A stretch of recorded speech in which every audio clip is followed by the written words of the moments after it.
1592년 우리에게 잊지 못할 역사인 임진왜란이 발발했습니다.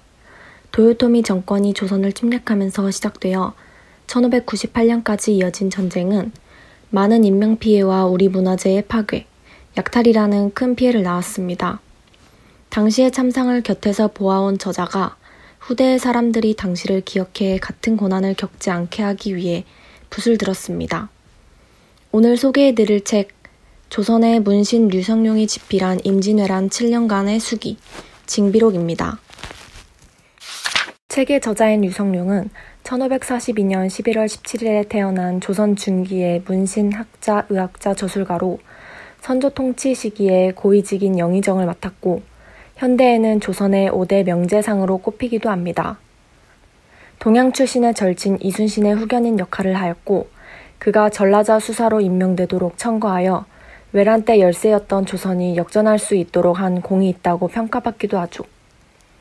하지만 노량해전 때 관직을 삭탈당한 후 안동으로 내려간 그는 선조의 부름에도 불구하고 돌아가지 않고 징비록을 집필합니다.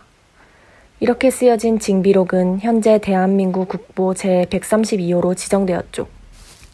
류성룡이 이 책을 집필한 것은 전쟁의 아픔과 실패를 겪은 사람으로서 이와 같은 상황을 후손들이 다시는 반복하지 않기를 바라는 마음이었습니다. 그래서인지 징비록 속에는 전쟁뿐만이 아닌 여러 가지 상황을 수습하고 극복하는 올바른 태도와 지혜, 자신이 맡은 바를 책임지는 자세 등에 대해서도 쓰여 있습니다. 예로 당시 조정의 직책을 가진 사람들이 변화에 의해 발생할 수 있는 사태를 책임지지 않기 위해서 손을 놓고 있는 모습이 나옵니다. 전투가 발생했을 때 지휘할 장군의 능력이 부족하다는 것을 모두가 인지하고 있지만 책임을 회피하기 위해서 아무도 행동하지 않았다는 것입니다. 이때 저자 류성룡은 직책이 낮았던 이순신을 장군으로 등용하면서 적절한 인재 등용의 중요성을 말하였습니다. 이렇게 전쟁 당시 발생한 여러 상황에 대한 반성이라는 뚜렷한 목적 아래 쓰여진 글이기에 후손인 우리들은 실패의 상황 속에서 이 책을 읽으며 교훈을 얻고 성장할 수 있습니다. 책에는 임진왜란의 총체적인 기록으로 전쟁의 배경과 원인, 당시 조선의 정치 상황 및 국방력, 조선, 일본, 명나라 3국의 외교 관계와 전투의 결과, 그리고 마지막으로 전쟁 이후 백성들의 생활상이 담겨 있습니다. 임진왜란 당시의 상황을 담은 책으로 이순신 장군의 난중일기는 잘 알려져 있지만 징비록은 그에 비하면 덜 알려져 있습니다. 난중일기는 전쟁 당시에 기록되어 이순신 장군과 수군의 이야기에 집중된 반면 징비록은 외란이 끝난 후 집필된 책이기에 임진왜란 전반에서의 중요한 전투와 조선 육군의 상황이 중점적으로 담겨 있죠. 저자인 류승룡은 재상이라는 주요 직책을 가지고 있었기 때문에 당시 주요 문서들을 확보할 수 있었고 자세한 기록이 가능하였습니다. 그는 기록을 할 때 객관성을 지키려는 모습을 많이 보여주었는데 특히 외적이라는 표현보다 일본이라는 국호를 사용하여 무분별한 적개심을 드러내지 않으려고 노력했습니다. 이는 징비록 이전까지의 기록들이 전장이 조선이었음에도 중국과 일본을 중심으로 기록되었던 것과는 대조적입니다. 그래서 객관적인 성격을 띠고 있는 징비록은 우리나라뿐 아니라 중국과 일본에서도 널리 읽혔습니다.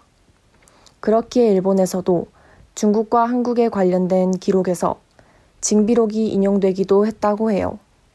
류성룡은 임진왜란에서 조선이 살아남은 것에 대해 백성들이 나라를 사모하는 마음이 그치지 않았기 때문이라고 말합니다.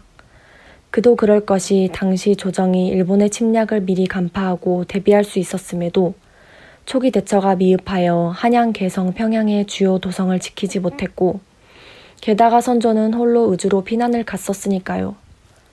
그러한 행보로 인해 결국 팔도가 무너졌다고 볼 수 있습니다.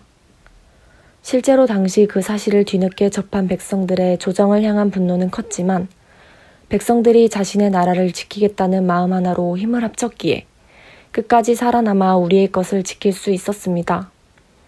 특히 백성의 힘이 드러난 것 중 진주성 대첩이 있습니다.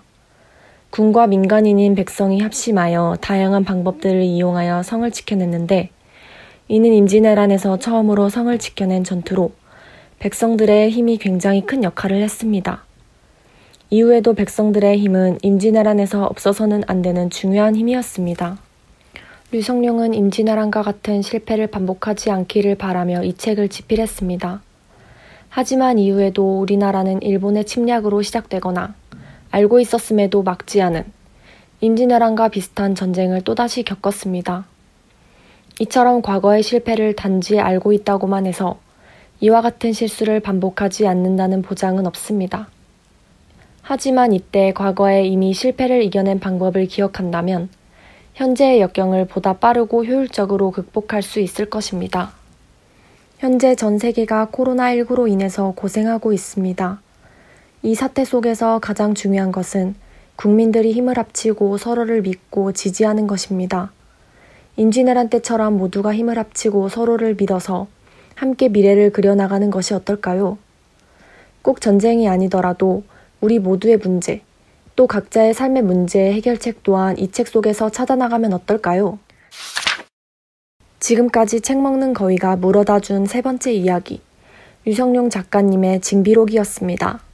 여러분의 목소리, 언제나 도전하는 여기는 유니스테이션입니다.